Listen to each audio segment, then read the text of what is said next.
उनका कद बढ़ रहा है राहुल गांधी का।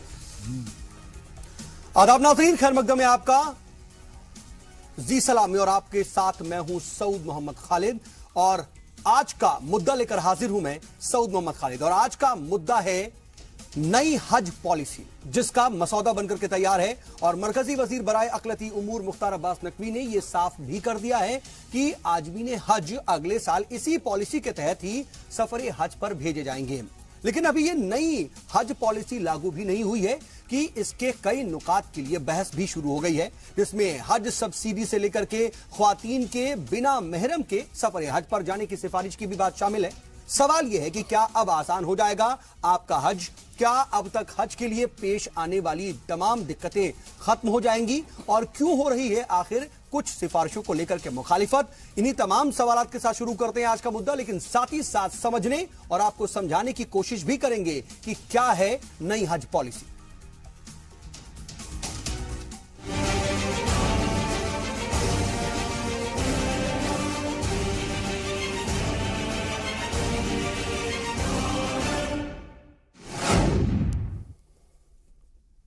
दरअसल 5 रुकनी कमेटी ने नई हज पॉलिसी का मसौदा पेश कर दिया है, जिसे सरकार ने हाजियों की हिफाजत और बेहतरी का सबसे अच्छा मसौदा करार दिया है। लेकिन क्या है इस मसौदे में, आइए एक रिपोर्ट के जरिए आपको समझाते हैं और क्यों आखिर इसको लेकर के मुखालिफत हो रही है। इसी पर इस रिपोर्ट के बाद करेंगे बातचीत। मरकजी सरकार की जानिब से मंसूब 5 रुकनी कमेटी ने नई हज पॉलिसी के मसौदे में कई बदलाव का मशवरा दिया है। हज पॉलिसी 2018-2022 का मसौदा साबिक सेक्रेटरी अफजल अमानुल्लाह की सदारत वाली 5 रुकनी कमेटी ने तैयार किया है। नई हज पॉलिसी में हाजियों की रवानगी की 21 जगहों को घटाकर 9 किया जाएगा। नए इंतजामात के तहत दिल्ली, लखनऊ, कोलकाता, अहमदाबाद, मुंबई, चेन्नई, हैदराबाद, बेंगलुरु और कोच्चि से लोग हज के लिए रवाना होंगे। पॉलिसी में सबसे खास बात यह है कि अब 45 साल से ज्यादा की उम्र की मस्तूरात बिना महरम के हज कर सकेंगी। यानी 45 साल से ज्यादा की औरतें अब बिना किसी मर्द की मदद के कम से कम 4 औरतें एक साथ हज करने जा सकेंगी। हालांकि इसकी उलेमा ने मुखालफत की है कि मस्तूरात का अकेले हज करना शरई कानून के खिलाफ है। दिल्ली जामा मस्जिद के शाही इमाम अहमद बुखारी ने मुस्लिम उलेमा और all India Muslim personal law board से अपना रुख साफ करने को कहा है। हालांकि इस पूरे तनाजे को हज पॉलिसी रिव्यू कमेटी के मेंबर कमाल फारूकी ठीक नहीं मानते हैं। उनका कहना है कि यह मसला किसी पर थोपा नहीं जा रहा है। जिसका मसलक जिस तरह से इजाजत देता है वो उस तरह से हज करे। बेसिकली जो महरम और ना महरम का मामला है, इसमें मसलकी मामला भी है और सऊदी गवर्नमेंट ने ऑलरेडी ना महरम को वहाँ पर अलाउ किया हुआ है, इसकी हमको इत्तला मिली। और उसी के साथ साथ हमने ये भी देखा कि बाकायदा हमारे जो ईरानी डेलीगेशन के अंदर बड़ी तादाद के अंदर वो नामहरम ख़वातीन भी आती हैं। फिर हमारे यहाँ जमात अहले हदीस के लोग बाग और शाफ़ई लोग बाग भी है, इसके ऊपर कोई एतराज़ नहीं करते। तो हमारे यहाँ तमाम मसालिक के लोग बाग हैं। हमने बाकायदा उसके अंदर ये लिखा है कि जिसका मसलक की इजाज़त देता हो उस मसलब की नामहरम औरतें जो 45 साल से कम एज की ना हो, कम से कम 45 साल की हों और उससे ऊपर की हों, वो 4 नामहरम औरतों का ग्रुप बनाकर हज करने जा सकती हैं। सरकार के मुताबिक अगले हज तक हाजियों को समंदर के रास्ते हज के लिए भेजने की कोशिश हो रही है, लेकिन नई पॉलिसी में इसका कुछ ज्यादा तस्करा नहीं है। इसके अलावा हज सब्सिडी करीब करीब खत्म हो जाएगी। इस पॉलिसी को सुप्रीम कोर्ट के 2012 के उस हुक्म की रोशनी में तैयार किया गया है जिसमें सुप्रीम कोर्ट ने 2022 तक धीरे धीरे हज सब्सिडी खत्म करने को कहा था। नई हज पॉलिसी के तहत रियासतों और यूनियन टेरेटरी के लिए हज कोटे के प्रोविजन उनके यहाँ की मुस्लिम आबादी के तनासुब में किया जाएगा। जम्मू कश्मीर के लिए कोटा 1500 से बढ़ाकर 2000 करने की तजवीज है। अब कुल कोटे के 70% आज़मीन हज कमेटी के जरिए जाएंगे तो 30% निजी टूर ऑपरेटरों के जरिए हज पर जाएंगे।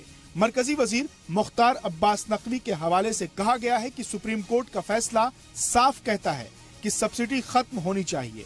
हम अपनी तरफ से इस तरह की कोशिशें कर रहे हैं कि हज सब्सिडी खत्म होने के बाद भी गरीब हाजियों पर कम से कम बोझ पड़े।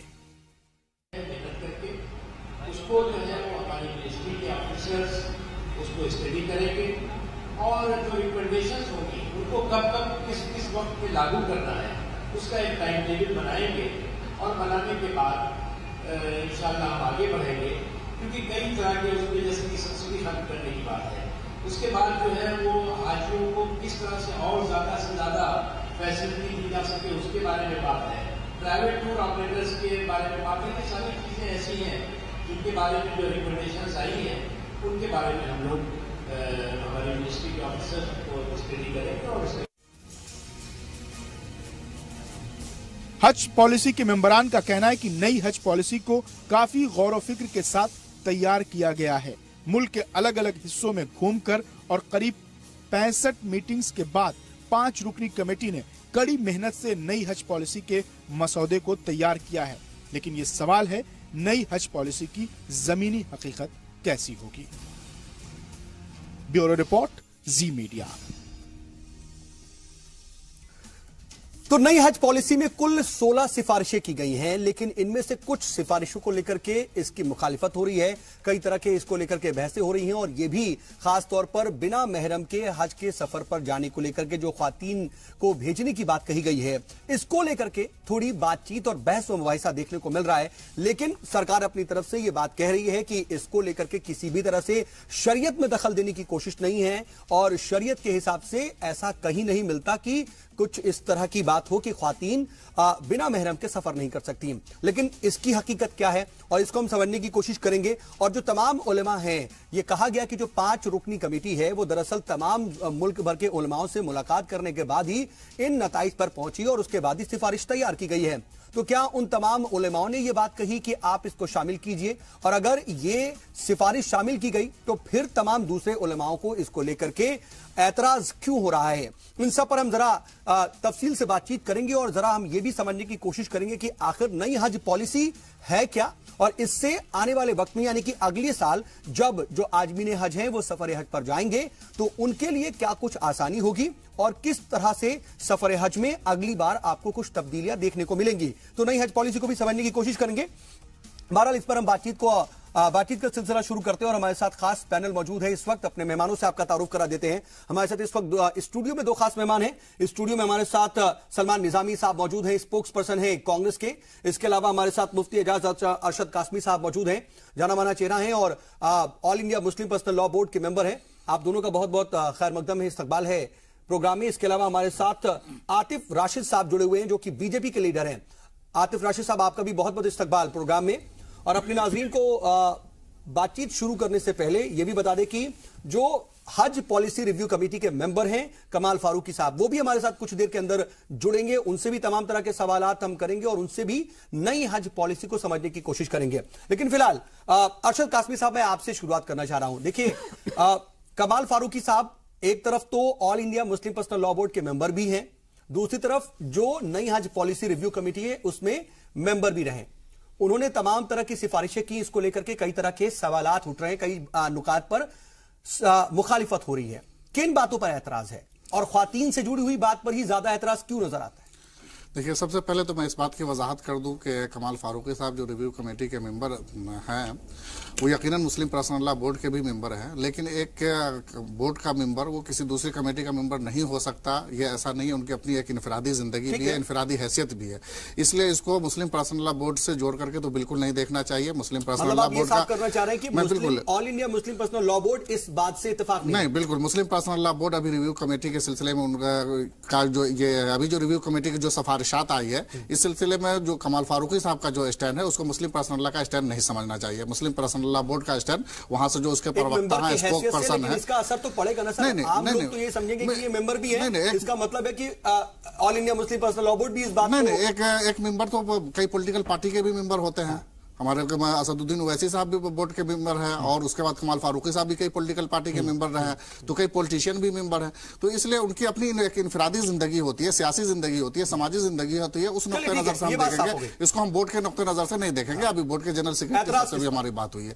एतराज अभी पूरा पहलू अगर सामने आ जाए उसके बाद कोई इस पर तबसरा किया जा सकता है। अभी तो सरदस्त जो बेहतर सहूलत बनाने की बात कही गई है, यकीनन उन्होंने जो शिपर की बात की या बहरी जहाज के जरिए से ले जाने की जो बातें सामने आई है, तो जो अच्छी बात है उसका तो खैर मकदम होना ही चाहिए। से जाना क्या आपको लगता है अच्छी बात है? क्योंकि अगर हम देखें तो समुद्री लुटेरों का खतरा बहुत ज्यादा बना रहता है। आज के वक्त में तमाम जो ममालिक हैं वो इसको खत्म कर रहे हैं, लेकिन हम इस पर जा रहे हैं कि थोड़ा सा सस्ता हो जाएगा। लेकिन क्या ये सिक्योरिटी के लिहाज से ठीक होगा सर? नहीं, उसमें कई पहलू है। इसमें जो खासतौर से मैंने जो जानने की कोशिश की है, और खासतौर से जो वजीर हज से भी मेरी बात हुई थी इस पहलू पर, तो उन्होंने कहा था कि जो हमारा शिपर तैयार हो रहा है इस काम के लिए, जो बहरी जहाज तैयार हो रहा है वो बिल्कुल 5 स्टार क्वालिटी का होगा। उसमें हम तमाम तर सहूलत 5 स्टार की देंगे। तो जब इस पैमाने पर अगर तैयारी है, सिक्योरिटी की बात कर रहा था और समुद्री लुटेरों की बात कर रहा था, तो जाहिर है कि जब सरकार अगर इस तरीके का इकदाम करेगी तो उसके लिए तहफ्फुजात भी फराहम करेगी। अगर आप वो करेगी तो आप इसके साथ देंगे? नहीं, जो अच्छे पहलू है, जो भी सिफारिशात के अच्छे पहलू है, यकीनन उसका खैर मकदम होना चाहिए। लेकिन जो पहलू दूसरे हैं, जहां तक कि वो महरम वगैरह का पहलू है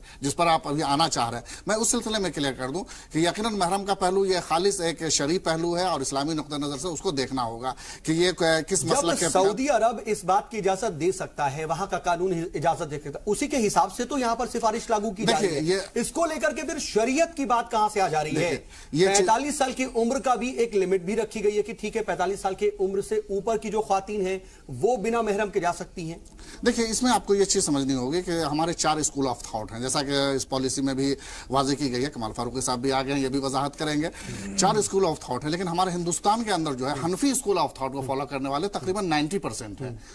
मसलक जो है, जो मसलक हनफी को फॉलो करते हैं। मसलक हनफी के मुताबिक बिल्कुल वाजे है कि बगैर महरम के सफर नहीं किया जा सकता, हज नहीं किया जा सकता।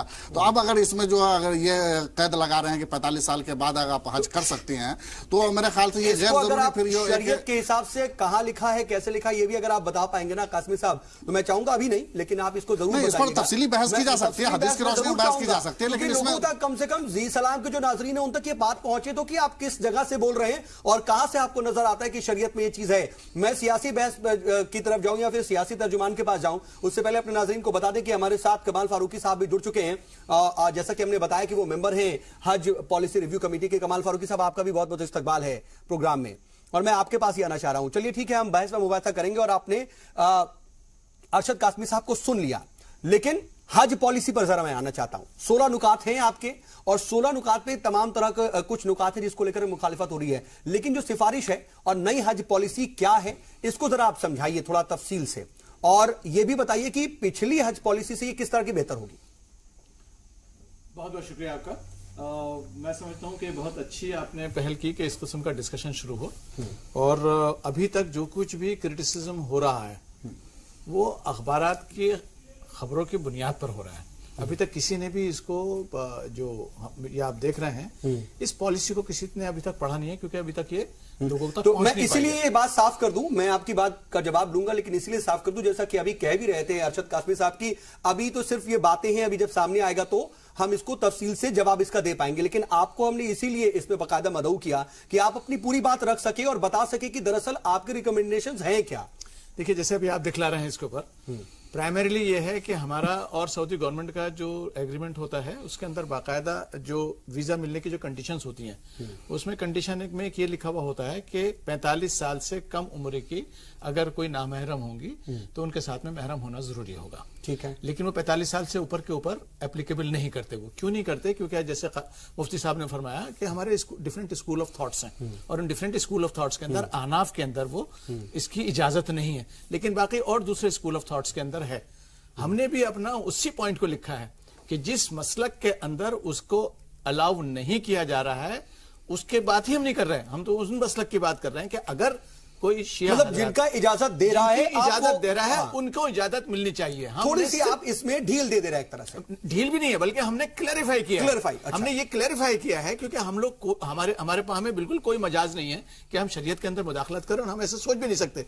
हमने इस पूरी पॉलिसी को अगर आप देखेंगे तो उसमें एक एक पहलू के ऊपर बहुत डिटेल में डिस्कस किया है। उसमें कोई पॉलिटिकल कलर भी नहीं देना चाहिए, क्योंकि इसके जितने भी मेंबर्स हैं वो सब खुदा का शुक्र है कि बहुत ही, मैं शायद हो सकता है उनमें सबसे ज्यादा दानिश्वर है, लेकिन मुझसे सब काबिल लोग बाग हैं वहां मौजूद है। हमने इसके अंदर, आपको अंदाजा होगा कि हमने इसके अंदर 67 मीटिंग्स करी हैं, और जितने भी स्टेक होल्डर्स हो सकते हैं, चाहे वो हज कमेटी वाले हों, चाहे सऊदी अरब के जितने भी लोग बाग हों, चाहे मिनिस्ट्री ऑफ एक्सटर्नल अफेयर्स हो, अभी पानी के जहाज का आ रहा था, चाहे उसकी शिपिंग इंडस्ट्री हमारी मिनिस्ट्री का, सब लोगों से डिस्कस करने के बाद हमने एक नतीजे पर पहुंचे हैं। और ये हमारी एक रिपोर्ट है, बहुत ही हमारी मुखलिसाना एक एफर्ट है। नहीं तो इसको कोई और कलर नहीं ये करना मुखालिफत हो रही है तमाम जो नुकात हैं उसको, हज सब्सिडी को लेकर के, खास करके बिना महरम के ख्वातीन के सफर को लेकर के बहुत ज्यादा इसको लेकर के कंट्रोवर्सी हो रही है। मैं उस पर आपने उस पर जो सफाई दी, लेकिन इसको लेकर के क्या आपको लगता है कि बहुत जल्दी ही रिएक्शंस आ रहे हैं, इसका थोड़ा इंतजार करना चाहिए? बिल्कुल, मैं समझता हूं कि कुछ लोगों ने जिस तरह के स्टेटमेंट और पर्सनल अटैक्स किए हैं,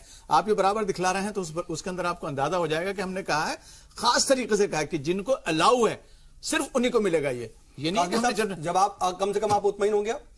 देखिए, मैंने बताया कि 4 स्कूल ऑफ थॉट है, जिसमें जो है क्लियरली जो है हनाबला के नजदीक और अहनाफ के नजदीक जो है बिल्कुल जायज नहीं है। बाकी शवाफे के नजदीक और मालकिया के नजदीक, हाँ, 2 के नजदीक जो है गुंजाइश है। अगर पूरी शर्त के साथ, मतलब औरतों को अगर एतमाद हो कि हमें हर तरह की हिफाजत मिलेगी, हमारे साथ किसी तरह की कोई ज्यादती नहीं होगी, हमें कोई परेशानी नहीं होगी, औरतें अगर पूरी तरह से कॉन्फिडेंस में हो, कॉन्फिडेंट हो, खुद एतमादी हो, ये शर्त है उनके नजदीक भी कि कॉन्फिडेंट हो औरतें और पूरी तरीके से खुद एतमादी उनके अंदर हो कि हम अकेले सफर कर सकती है, कफील भी हो, ये शर्त हनाबला उनके नजदीक भी है, शवाफे के नजदीक, मालिकिया के नजदीक, इन शर्तों के साथ मैं एक सेकंड क्लियरफाई कर दूं आपको। मैं आपको बड़ा क्लियरली, ये हमारा पेज नंबर 149 के ऊपर है और हमने बड़ा क्लियरली लिखा है, द कंडीशन ऑफ मेल महरम accompanying ladies should be insisted only for ladies below 45 years of age. Ladies above 45 years of age who wish to go for Hajj but who do not have a male mahram and their school of thought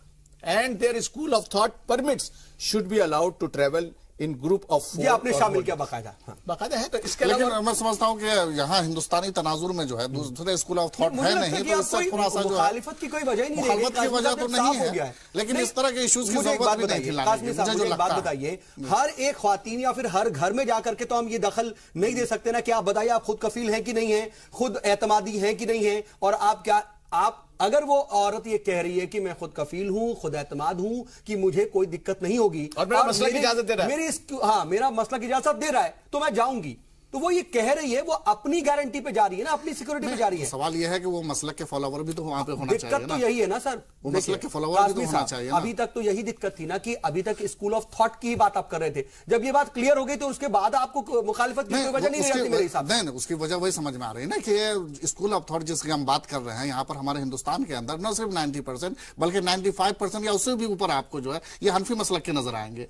तो अब जब ऐसी बात है तो दूसरे हनाबलिया या शवाफे या मालिकिया छोड़ तो नहीं देंगे ना सर, वो तलाश करने पर शायद कहीं वो मिलेंगे, जो केरला वगैरह में कहीं मिल जाए तो वो भी नहीं मिलेंगे। उसके बाद जो है गुंजाइश निकाली गई है, तो उससे लोगों को ऐसा लगता है कि शायद उसकी वजह से जो 95% को देख रहे हैं, लेकिन 5% को देखें। मैं नहीं समझता कि मौलाना ये कह रहे हैं। मौलाना का कहना यह है कि ये बात हकीकत है कि 90% के आसपास जो है वो अहनाफ हैं, लेकिन उसके अलावा हमारे यहाँ अहले हदीस हैं, शाफईज हैं, हमारे शिया हजरात हैं। वो यकीनी बात है, और बाकायदा ईरान से तो औरतों का डेलीगेशन अलग से जाता है, तो मतलब क्योंकि वो उनको मना नहीं कर सकते बिकॉज उनका मसला की कहता है। तो इसीलिए सऊदी अरब भी इस मामले के अंदर फरागदिली का सबूत देता है, और वो हमेशा इस बात का ख्याल रखता है कि दूसरों के मसलक को रेस्पेक्ट करें। हमने भी यही बात कही है कि अगर वो मसलक इजाजत देता है और 4 से ज्यादा जाएं एक साथ ग्रुप, अकेले की भी नहीं हम बात कर रहे हैं, हम बात कर रहे हैं अगर 4 से ज्यादा की भी अगर जाएं और वो अपना ग्रुप बनाकर जा रहे हैं तो उनको इजाजत मिलनी चाहिए। अगर ये शरीयत के खिलाफ मुदाखलत नहीं करनी चाहिए कम से कम, अगर उनका स्कूल ऑफ थॉट इजाजत दे रहा है तो इसमें फिर शरीयत की मुदाखलत ये है भी नहीं ना। इसलिए कि जब एक स्कूल ऑफ थॉट अगर इसकी इजाजत दे रहा है तो दुनिया के किसी कोने में कहीं भी हो सकता है। और भी पहलू पर समझूंगा, लेकिन हमारे साथ और भी तमाम मेहमान हैं। सलमान निजामी साहब, देखिए तमाम तरह की बात हो रही है। एक तो नई हज पॉलिसी को लेकर के आपका क्या कहना है? आप बहुत चीजें क्लियर भी हो गई होंगी आपको भी, लेकिन सब्सिडी खत्म करने की बात, हालांकि सुप्रीम कोर्ट की बाकायदा जो एक तरह से हिदायत है उस पर ही अमल किया जा रहा है, इस पर क्या कहेंगे आप? सब्सिडी खत्म होनी चाहिए, सब ठीक है? देखिए, जो भाजपा का एक एंटी मुस्लिम एक पॉलिसी है, ये आज की नहीं है, बहुत पुराने से जो मोदी जी का प्रोपेगेंडा चल रहा है। कांग्रेस ने जब हम सरकार में थे, मुस्लिम अपीजमेंट नहीं कहूंगा मैं ये, बल्कि एक जो गरीब लोग हैं, जो हज जाने की एक उम्मीद रखते हैं, जो अफोर्ड नहीं कर पाते, तो उनके लिए एक रियायत मैं समझूंगा कि ये सब्सिडी दी थी। आप देख रहे हैं कि मुसलमान जो है, जब से भाजपा की सरकार आई है, किस तरीके से जुल्म का शिकार हो रहा है, चाहे मॉब लिंचिंग को लाए, चाहे सुनिए अब आप कि हाँ नहीं सुनिए, आप मेरी बात सुनिए, आप सब्सिडी की बात, उसके बहाने एयर इंडिया को फायदा पहुंचाया जाता है, ये बात कही जाती है। देखिए, मैं इसमें जरा क्लैरिफाई कर दूं आपको। आपके पास यही एक मुसलमानों को देने के लिए एक चीज बची थी, आपने ये भी उनसे छीन ली। मैं क्या आप शरिया लॉ में इंटरफेयर कर रहे हैं जो इस्लामिक इशू।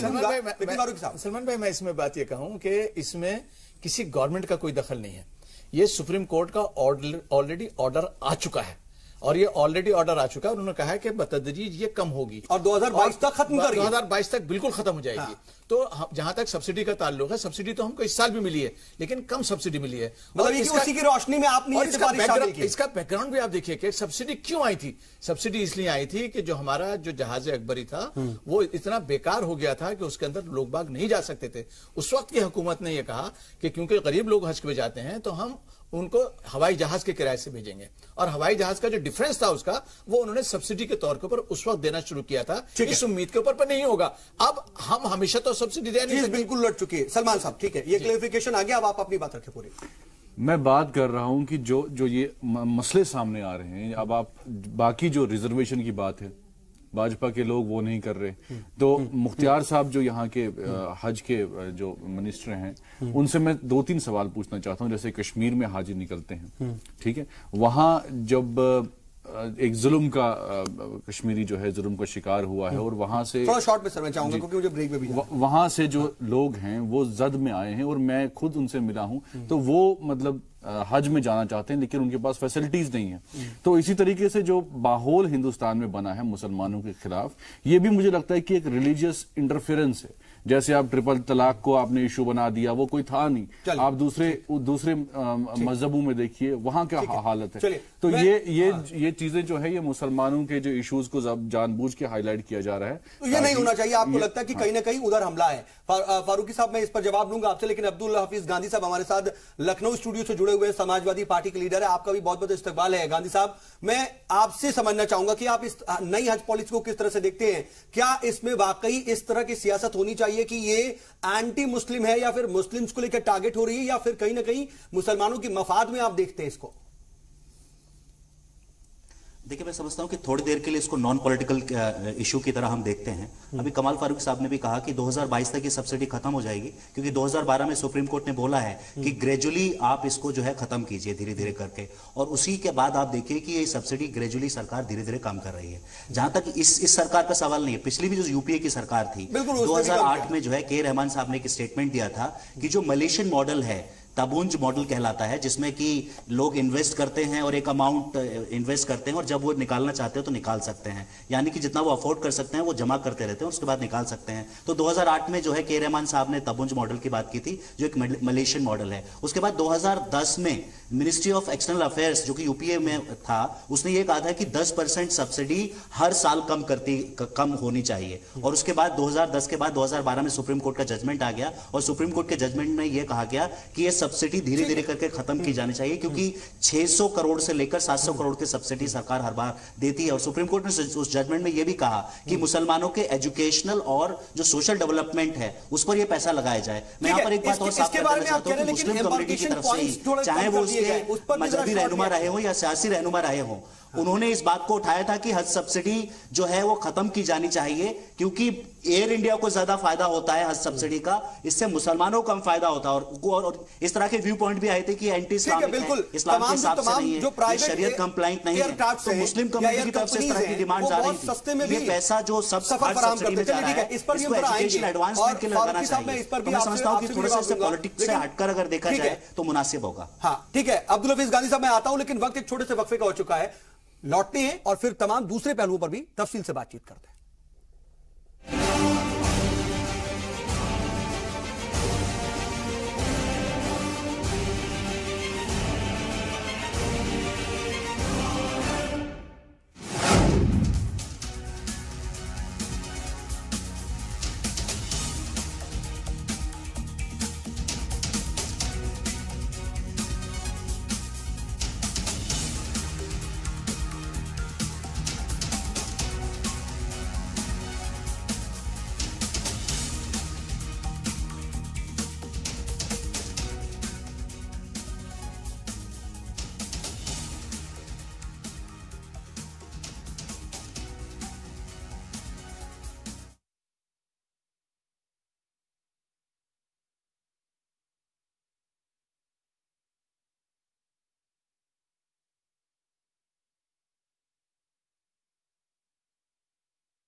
बात कर रहे हैं नई हज पॉलिसी के बारे में, और नई हज पॉलिसी दरअसल अगले साल से नाफिज होनी है। इसका मसौदा बनकर तैयार है और मरकजी वजीर बराए अकलियती उमूर मुख्तार अब्बास नकवी के पास ये मसौदा पहुंच चुका है। उन्होंने इस पर मोटे तौर पर रजामंदी भी जाहिर कर दी है, लेकिन अभी ये मंजरे आम पर नहीं आई। इसके बावजूद इसको लेकर के कई तरह के मुखालिफत भी हो रही, कई तरह के बहस में मुबाहिसे हो रहे हैं। हमारी कोशिश ये है कि नई हज पॉलिसी के जो तमाम नुकात हैं, जिसको लेकर के थोड़ी सी कंफ्यूजन है, थोड़ी सी कंट्रोवर्सीज है, वो साफ हो और मुसलमानों के जहन में जो तमाम तरह के सवालात हैं इसको लेकर के, उन सवालात का जवाब मिल सके। हमारे साथ बातचीत के लिए खास पैनल मौजूद है, हम उनसे बातचीत तो कर रहे हैं, लेकिन खास बात यह भी है कि हमारे साथ हज पॉलिसी रिव्यू कमेटी के मेंबर कमाल फारूकी साहब खुद मौजूद हैं, जो कि 5 रुकनी कमेटी के मेंबर भी हैं, और इन्हीं ने ही ये जो तमाम सिफारिश है, ये मसौदा तैयार किया है।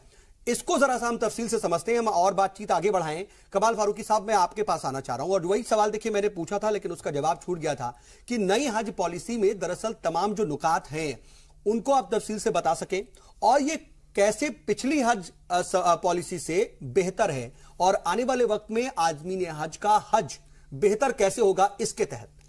देखिए, ये पूरी जो हज पॉलिसी रिव्यू कमेटी बनी है, ये गवर्नमेंट ने नहीं बनाई है, ये बनी है सुप्रीम कोर्ट के ऑर्डर की बुनियाद के ऊपर, क्योंकि सुप्रीम कोर्ट ने कहा कि हर 5 साल के लिए आपको हज पॉलिसी बनानी पड़ेगी, और सुप्रीम कोर्ट का ही ये ऑर्डर था कि हमको 10 साल के अंदर अंदर ये सब्सिडी खत्म करनी पड़ेगी। और सब्सिडी तो दरअसल ये मुसलमानों को धोखा था कि सब्सिडी मुसलमानों को थोड़ी मिल रही थी, वो तो एयर इंडिया के खिसारे को पूरा किया जा रहा था, क्योंकि वही उसी के ऊपर सारा का सारा पैसा जा रहा था। अब जब ये खत्म हो गया तो अब हमारे लिए बहुत जरूरी होता है कि हम उसको फिर दोबारा देखें कि इस पूरे निजाम को हम कैसे चलाएं। जो कंट्रोवर्सीज 4-5 है, सबसे पहले मैं क्विकली बात कर दूं। एक तो मैंने बता ही दिया आपको कि जब महरम का ताल्लुक है, महरम हमने बिल्कुल इसमें कोई गैर शरई बात नहीं कही है। हमने कहा है जिस मसलक के अगर लोग बाग वो चाहें और 4 से ज्यादा ख्वातीन 45 साल से उम्र की हैं, एक साथ ग्रुप बनाकर करना चाहें तो सऊदी अरब उनको वीजा देगी, इसकी हमने इजाजत दी है। सऊदी इसकी इजाजत देता है। तो दिस इज नंबर 1। नंबर 2 ये कि ये जो हमने जो एम्बार्कमेंट पॉइंट को लेकर बहुत अभी फसाद हो रहा है कि भाई एम्बार्कमेंट यानी कि कहां से हम लेकर जा रहे हैं। सबसे पहले आपको याद होगा कि सिर्फ एक पॉइंट कम करने की जरूरत क्यों पड़ी? बताता हूं आपको। एक पॉइंट से जाता था, सिर्फ बॉम्बे से जाते थे जब पानी के जहाज चलते थे। जब ये हवाई जहाज शुरू हुए आहिस्ता आहिस्ता करके, और गुस्ताखी माफ हो, ये बेसिकली ये पॉलिटिकल डिसीजन था, ये कोई प्रोफेशनल अप्रोच नहीं थी। अब हो ये रहा है कि जो छोटे एयरपोर्ट है, उन छोटे एयरपोर्ट के ऊपर बड़ा हवाई जहाज जिनको हम वाइट बॉडीड एयरक्राफ्ट कहते हैं, वो नहीं उतर सकते। तो ये लोग क्या करते हैं, और इसमें शरारत भी थी, मसीह के दो कंपनीज ने बाकायदा कार्टेल कर रखा था, तो इसलिए कोई बाहर का आदमी उसमें आ भी नहीं पा रहा था। इन्होंने क्या कर रखा था कि जो छोटे एयरपोर्ट्स हैं उनका जो जो किराया था वो बेपनाह ज्यादा था। यानी कि आपको हैरत होगी, श्रीनगर का किराया 1,22,000 रुपए, जबकि वही किराया कश्मीर का किराया, सॉरी जो बॉम्बे का किराया है वो 48,000 रुपए, वही किराया दिल्ली का 56,000 रुपए। इसका मतलब यह हुआ कि कश्मीरियों के नाम के ऊपर खामाखाई में हम लोग एक ये प्रेशर बनाने की कोशिश कर रहे हैं कि भाई हमने मौसे के उनको बहुत ज्यादा सपोर्ट किया है, जबकि सपोर्ट नहीं किया है। वही कश्मीरी भाई जो है अगर दिल्ली से आएगा तो 52,000 प्लस दिल्ली से आने जाने का जो फ्लाइट का खर्चा, आपको पता है दिल्ली के आजकल कहीं से भी हिंदुस्तान की फ्लाइट ले लीजिए 6,000 रुपए आने जाने का बनता है अगर आप टाइमली करते हैं। तो 6,000 रुपए प्लस 54,000 रुपए 60,000 रुपए में किराया होता है। उस 60,000 रुपए के बदले में 1,22,000 रुपए वसूल किया। हमने इसके ऊपर रोक लगाई।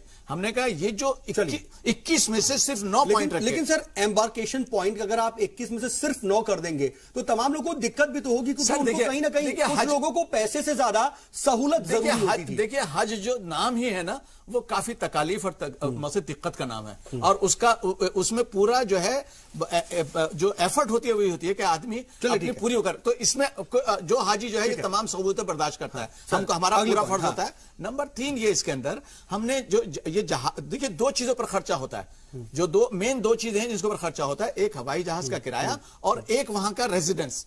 तो हमने इसके ऊपर कहा कि भाई जहां तक हवाई जहाज के किराए के ताल्लुक है, इन्होंने गांधी भाई ने बहुत अच्छी बात कही, रहमान खान साहब ने बाकायदा इसके ऊपर बहुत डिटेल में स्टडी करी, और तबुंग हाजी का बाकायदा ऑल इंडिया मिली काउंसिल ने इससे पहले बहुत डिटेल में तबुंग हाजी का डिटेल में डिस्कस किया था। तो हमने वहीं से जो पुरानी वाली मिनिस्ट्री, और ये मिनिस्ट्री माइनॉरिटी अफेयर्स बाद में बनी थी, तो उन्होंने जब पूरे इन्वेस्टिगेशन करने के बाद किया, तो हमने यहां बाकायदा जो अपना आखिर का जो रिकमेंडेशन है उसमें कहा है कि हज कमेटी को इस बात का ख्याल करना चाहिए कि नए प्रोफेशनल अंदाज के अंदर हमको अपने ही एक हज कॉर्पोरेशन ऑफ इंडिया आने वाले वक्त में एयर इंडिया को बहुत ज्यादा फायदा नहीं पहुंचेगा। नहीं होगा, हम कोई एयर इंडिया के लिए हज थोड़ी कर रहे हैं। हाँ। हम अपने मुल्क की फलाह बहबूद के साथ में हज करते हैं, अपने मुल्क के लिए दुआ मांगते हैं, तो एयर इंडिया के लिए थोड़ी करेंगे। एयर इंडिया तो एक ऑर्गेनाइजेशन है, अभी तक फायदा तो पहुंच रहा था। यस, एयर इंडिया फायदा उठा रही थी, उनका बड़ा फायदा इसमें एक चीज हम जानना चाहेंगे सर, ये सबसे बुनियादी तौर पर जो हज के नाम पर करप्शन होता है बहुत ही ज्यादा, वो सिलेक्शन कमेटी करती है, और सिलेक्शन कमेटी के जरिए से होता है, जो जाकर के वहाँ बिल्डिंगों का इंतखाब होता है सऊदी अरब के अंदर, मक्का के अंदर, मुकर्रमा के अंदर। इस साल भी ये शिकायतें आई हैं कि मिना के अंदर,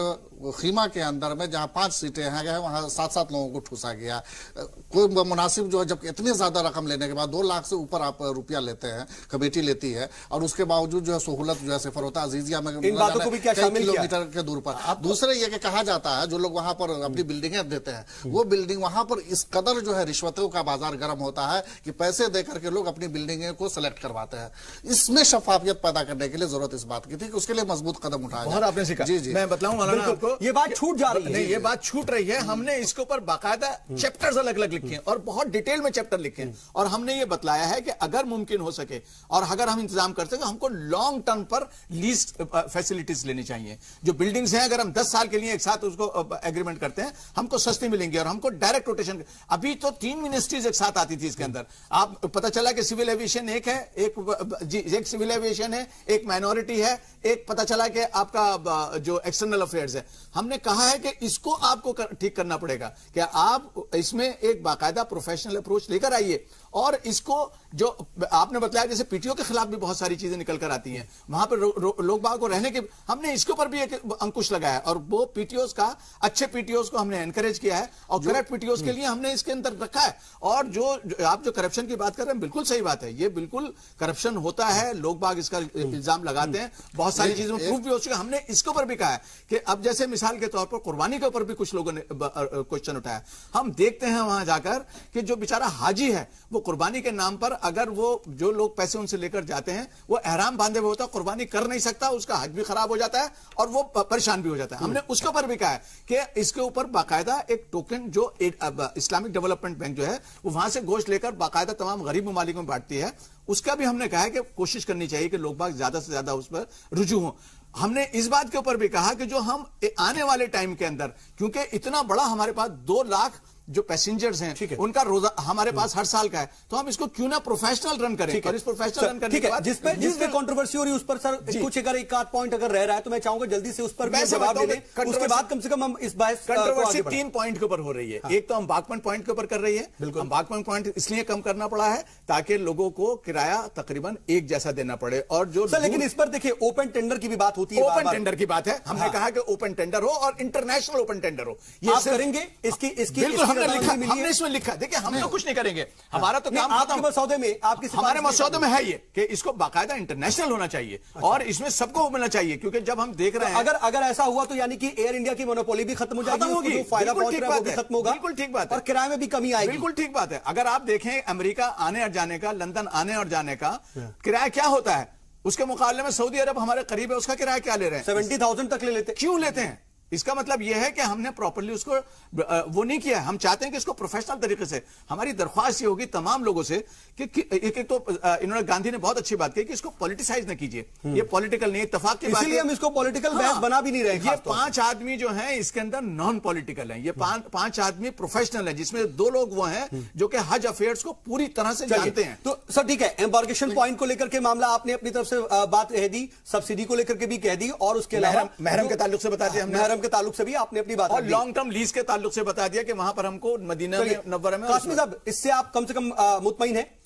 नहीं देखिए, ये रिएक्शन जो तमाम बातें उन्होंने रखी, जो बातें आई हैं सामने, यकीनन हज में बेहतरी पैदा करने के लिए आई हैं, लेकिन अभी भी बुनियादी काम बहुत है करने का उसमें हज के अंदर। मिसाल के तौर पर अगर पूरी शफाफियत के साथ अगर जायजा लिया जाए तो हज करने के लिए, एक बेहतरीन हज करने के लिए, 5 स्टार में रह करके हज करने के लिए आपको 1 लाख रुपए से ज्यादा का खर्च नहीं आएगा। और अगर उसका भी अगर ओपन टेंडर करे तो कोई आजाद कमेटी भी उसके लिए तैयार हो जाएगी हाजियों को हज कराने के लिए 1 लाख रुपए के अंदर में। उससे किस बात का आप 2-2 लाख रुपए खर्च करवा रहे हैं, किस बात की बात नहीं समझ समझ में आती है। दूसरी बात यह है, इंश्योरेंस के नाम पर आप जो है, इंश्योरेंस के नाम पर आप 2,000 रुपए करके ही लेते हैं। अगर किराया नहीं बल्कि तमाम दूसरी चीजों की भी कमी आएगी। बिल्कुल आएगी, बिल्कुल आएगी, अगर आप प्रोफेशनल तरीके से रन करेंगे इसको। और जैसे हमारे मुफ्ती साहब जो खदशा जाहिर कर रहे हैं मुफ्ती साहब, वो उसका हल है या नहीं? हमने इसमें हल दिया है।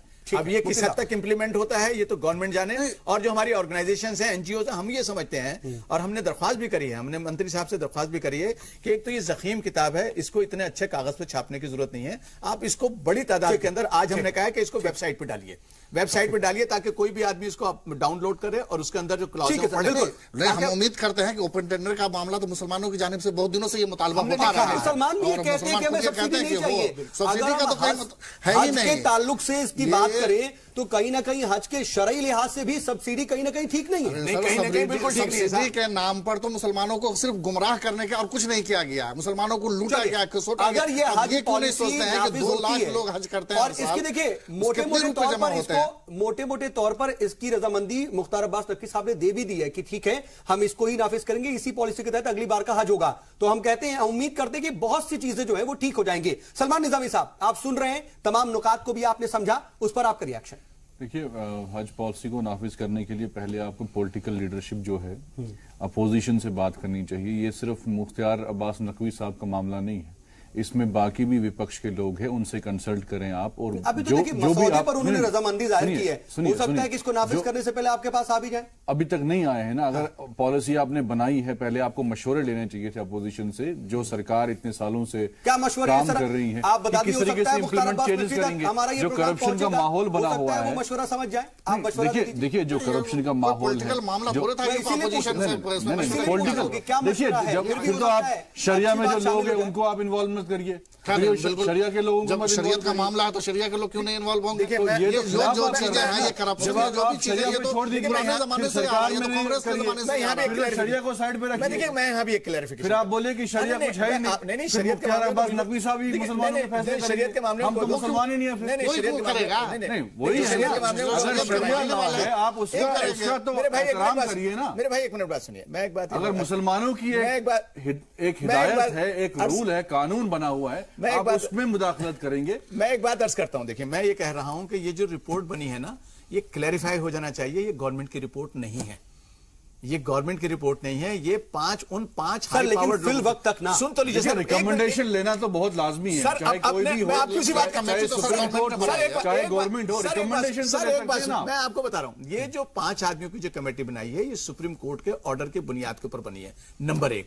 और इसमें आपका ये कहना कि राय नहीं ली है, आप यकीन मानिए हमने 67 बड़ी मीटिंग्स करी हैं और हमने तमाम अखबारात में, पूरे हिंदुस्तान के अखबार के अंदर आधा पेज का एडवर्टीजमेंट आया, और जिसने जो भी हमको रिकमेंडेशन भेजी है हमने सब उनको अपने पास रखा है, और जो भी उसमें रेलिवेंट हुआ है, उसमें जितने हमारे जो बुजुर्ग लोग हैं, जो हमारे शरीयत से रिलेटेड लोग बाग हैं, जो इवन इस वाले मामले के ऊपर भी हमने, ऐसा नहीं है कि खुद अपने तौर पर कुछ किया है, हो सकता है, मैं फिर भी कहता हूं हमने राय ली है। मुझे एक ब्रेक पर भी जाना है, लेकिन हमारे साथ दूसरे मेहमान भी है, अब्दुल हफीज गांधी साहब है, आतिफ राशिद साहब भी हमारे साथ फोन लाइन के जरिए, उनका भी रिएक्शन लेंगे, लेकिन वक्त एक छोटे से वक्फे का, ब्रेक के बाद।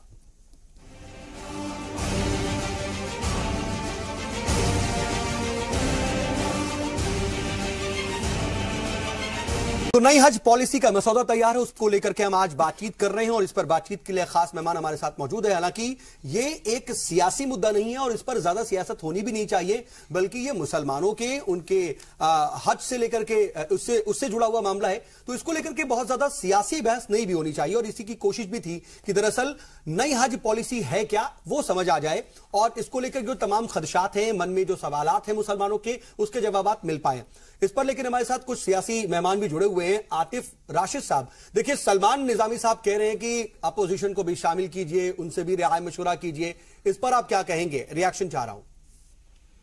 सऊद भाई देखिए ऐसा है, अभी आपने बताया कि ये सारा मामला जो है ये गैर सियासी मामला है, ये खालिस शरई मामला है, और जो ये एक रिव्यू कमेटी 5 लोगों की जो बनी है, कमाल भाई को आज आपने यहाँ बुलाया, मैंने पहले से मैं डिस्कनेक्ट हो गया वीडियो से, लेकिन मैंने कमाल भाई की सारी बात सुनी जान, चलिए बहुत अच्छी बात, ताकि मेरी भी नॉलेज बढ़े कि ये रिव्यू कमेटी ने क्या किया है। देखिए ऐसा है कि अगर निजामी साहब ये चाहते हैं कि हम इसको पॉलिटिकल एजेंडा बनाएं और जाके एक बार कपिल सिब्बल साहब से पूछ कर आए कि जी हम हज कैसे करें, एक बार राहुल गांधी जी से पूछ कर आए कि हम इसको हज कैसे करें, ठीक है, एक बार सोनिया जी से भी पूछ कर आए कि जी मुसलमान हज करने कैसे चले जाएं। मैं इस बात की सहमति नहीं देता हूँ। अच्छा, मेरा मानना यह है कि ये जो 5 लोगों की एक रिव्यू कमेटी बनी थी, इस रिव्यू कमेटी ने उपयुक्त लोगों से, सही लोगों से, इस्लामिक स्कॉलर्स से, उलमाए दीन से और जो एनजीओ, जो सोशल सर्विसेज करने वाले लोग जो जिस तरीके से हज के मामले में इन्वॉल्व हैं, उनसे इन 5 लोगों की रिव्यू कमेटी ने एक भरपूर उनसे अप्रोच करी, बातचीत करी और उसके बाद ये नतीजा निकल कर आया। मुझे इस बात की यकीन दहानी करा दीजिए, जो तमाम मुसलमान चाहते हैं, अगर इसमें तमाम अच्छी बातें हैं और आपने कहा अगर यहां पर बातचीत में भी ये साफ हो रहा है कि जो तमाम जो लेकर के जो कहीं ना कहीं कंफ्यूजन थी वो दरअसल क्या है, फारूकी साहब ने उसको क्लियर भी किया। क्या ये इसी शक्ल सूरत में नाफिज होगी और बेहतरी से, जैसे एयर इंडिया को फायदा पहुंचाने वाली बात, क्या ओपन टेंडर होगा, आने वाले में तमाम जो नुकात हैं उन नुकात को उसी तरह से नाफिज किया जाएगा जैसा मसौदा तैयार है? इसकी यकीन दहानी करा दी, इसका इत्मीनान दिला दीजिए। देखिए, मैं आज minority affairs minister Mukhtar Abbas Naqvi साहब से बाकायदा खुसूसी तौर पर जाकर मिला और मैंने इस सिलसिले में उनसे बातचीत करी। जैसे अभी कमाल भाई साहब ने बताया, ये जो एम्बार्केशन पॉइंट की बात है, उन्होंने भी मुझे इस बात को डिटेल में समझाया कि भाई कि इसको इस तरीके से होता है कि कश्मीर में 1 लाख रुपए से ऊपर लग रहा है, दिल्ली में 50,000 लग रहा है। बिल्कुल ठीक है। और जहां पर उन्होंने कहा कि भाई जहां पर ऐसा लगता है कि नहीं, हम अगर उनको दिल्ली बुलाएंगे उनका ज्यादा खर्चा हो जाएगा, या हम उनको मुंबई बुलाएंगे तो उनका ज्यादा खर्चा हो जाएगा, अगर ऐसी पोजीशन है तो ऐसी पोजीशन पर सरकार ये स्टैंड लेगी कि हम उन एम्बार्केशन पॉइंट्स को बंद नहीं करेंगे। तो जहां पर इस मामले में हाजियों को सहूलत की बात होगी या जहां पर इत्तेफाक राय से इस कमेटी की रिपोर्ट में इस कमेटी के मेंबरान समेत सभी लोग इत्तेफाक राय से इख्तिलाफ करेंगे, मैं समझता हूं कि सरकार। चलिए, अच्छी बात है, लेकिन देखिए आप उसी बात को आगे बढ़ा रहे जो फारूकी साहब ने की। मैं दरअसल पूछ रहा था कि जो तमाम नुकात हैं, अगर आप जाकर के बाकायदा खुसूसी तौर पर मरकजी वजीर से मिल रहे हैं, नकवी साहब से मिल रहे हैं, फारूकी साहब की बात पर गौर से आप उनकी बात सुन रहे हैं, तो कम से कम आप ये भी समझ रहे हैं कि ये कितनी ज्यादा संजीदा और अहम बात है मुसलमानों के नुक्ता नजर से, उनके ताल्लुक से। तो क्या आप इसका यकीन दिला सकते हैं कि ये इसी तरीके से नाफिज होगा, इसमें कुछ चेंज नहीं होगा और कोई नुक्ता छोड़ा नहीं जाएगा? सऊद भाई, मैंने आपसे वही बात कही ना कि इस कमेटी ने ये रिकमेंडेशन किया है कि एम्बार्केशन पॉइंट्स कम किए जाएं, और अगर हमको ये लगता है इत्तेफाक राय से सभी लोगों को ये लगता है नहीं, एम्बार्केशन पॉइंट अभी 21 के बजाय जो अगर 9 का रिकमेंडेशन किया गया है वो 11 होने चाहिए, वो 12 होने चाहिए, तो 12 पर इत्तेफाक राय करेंगे।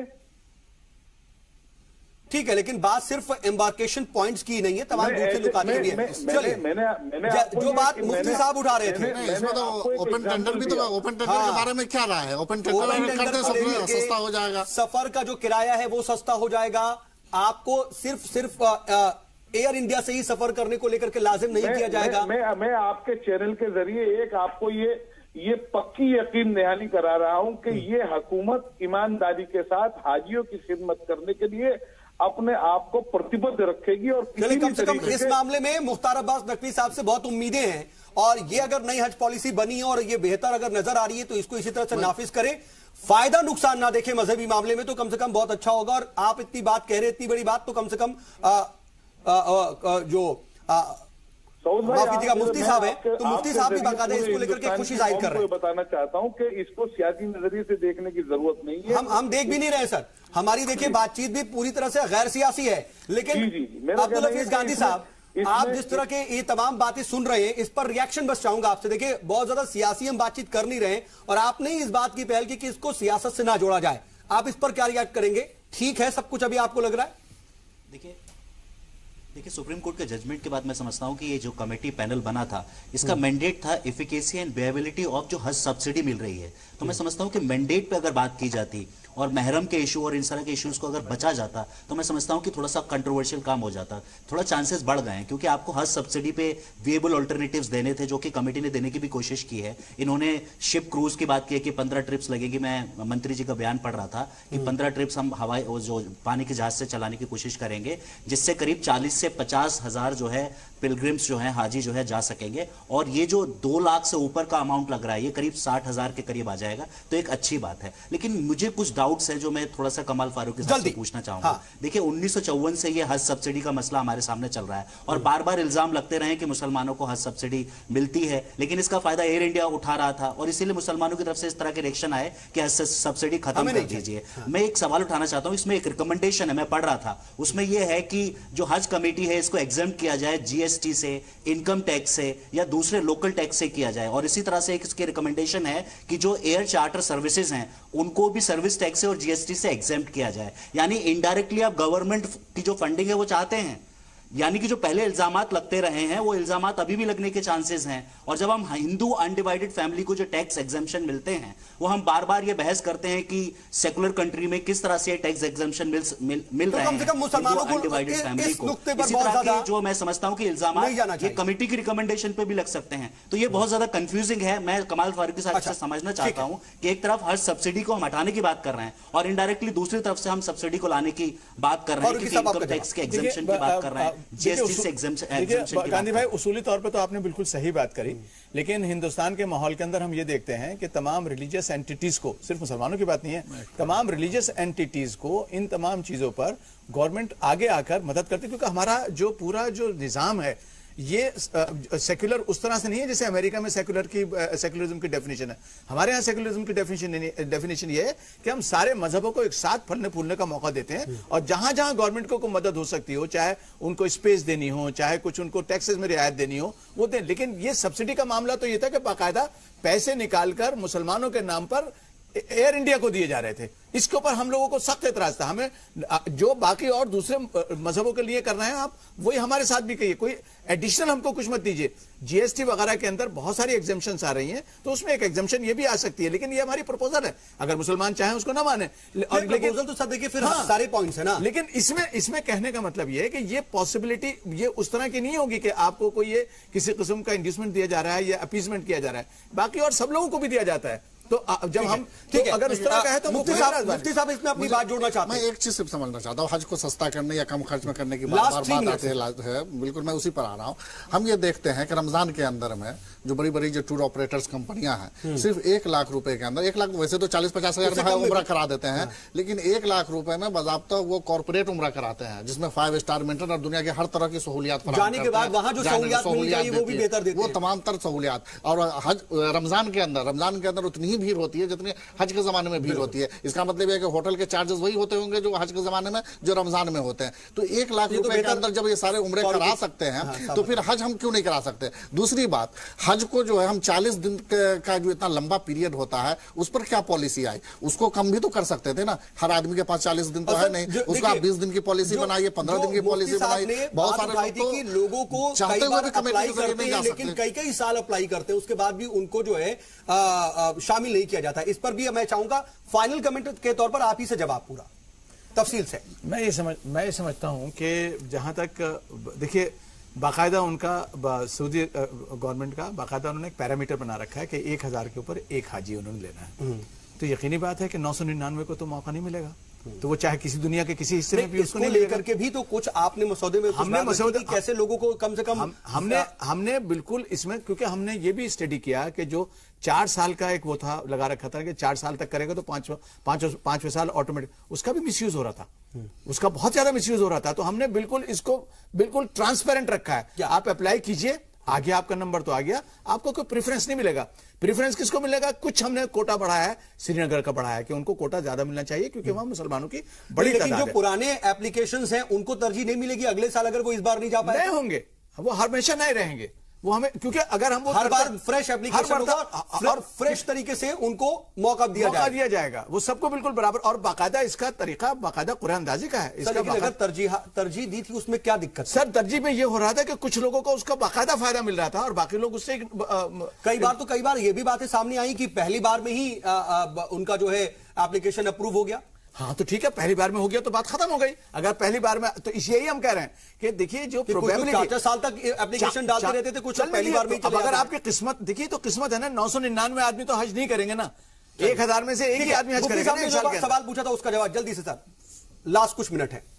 जी क्या था मुझसे? नहीं, एक तो ये हज के पीरियड जो 40 डेज 40 उसको और कम हमने किया जा इसको सकता देखिए, है। ये भी एक्चुअली नहीं, और इसको दूसरी दूसरी एक बात उसका मोटे-मोटे में, रुपए से। देखिए मोटे-मोटे में फारूकी साहब कि 1 लाख में भी हज हो 1 सकता लाख है, रुपए में हज कराया आप जा 2 लाख सकता क्यों ले रहे हैं? बहुत बहुत देखिए बात यह है कि ये 1 लाख में उम्रा तो हो सकता है बहुत अच्छा, हज की जो रिक्वायरमेंट्स हैं 2-4 रिक्वायरमेंट्स बहुत जबरदस्त ठीक है, यानी कि आपने अपनी पूरी उम्रे का कोशिश से मुकाबला इससे नहीं हो सकता। बेहतर से बेहतर मसौदा तैयार किया है। अब ये देखना होगा कि इस मसौदे को नाफिज कब किया जाता है, क्या ऐसे ही नाफिज हो गया या इसमें कुछ इफ एंड बट्स के साथ नाफिज किया जाता है। बहरहाल इतना ही वक्त है हमारे पास और आप सभी मेहमान हमारे साथ जुड़े और इस पर बातचीत की, इसके लिए आपका बहुत बहुत शुक्रिया।